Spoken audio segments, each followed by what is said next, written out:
Doctor Aamir Liaquat Hussain की नमाज जनाजा बाद नमाज जुमा अदा की जाएगी। उनके बेटे कल सुबह 11 बजे तक लंदन से कराची पहुंचेंगे। डॉक्टर आमिर लियाकत हुसैन को अब्दुल्ला शाह गाजी मज़ार के हाथे में सपुर्दे खाक किया जाएगा।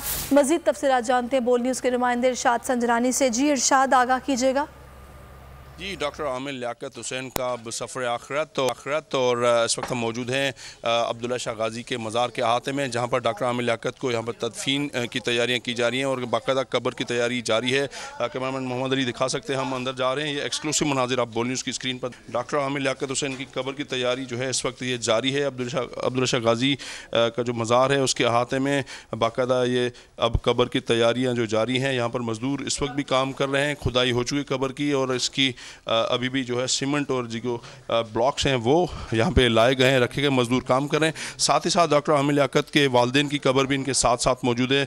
बेगम महमूदा सुल्ताना, उनकी भी यहाँ पे कब्र मौजूद है और उनके डॉक्टर आमिर लियाकत के वालिद जो है मरहूम शेख लियाकत हुसैन की भी कब्र यहाँ पर मौजूद है। और ये खुसूसी मनाज़र आप देख रहे हैं। और डॉक्टर आमिर लियाकत हुसैन जो है वो इंतकाल कर गए थे। अब उनका सफ़र आखिरत यहीं पर उनकी आखिरी ख्वाहिश थी कि अब्दुल्ला शाह गाजी के मज़ार के अहाते में उनकी तदफीन की जाए, जैसे उनके वालिदैन की यहाँ पर कब्रें उनके बराबर। बहुत शुक्रिया इरशाद संजरानी। सब्सक्राइब करें और बेल दबाएं ताकि कोई खबर रह न जाए।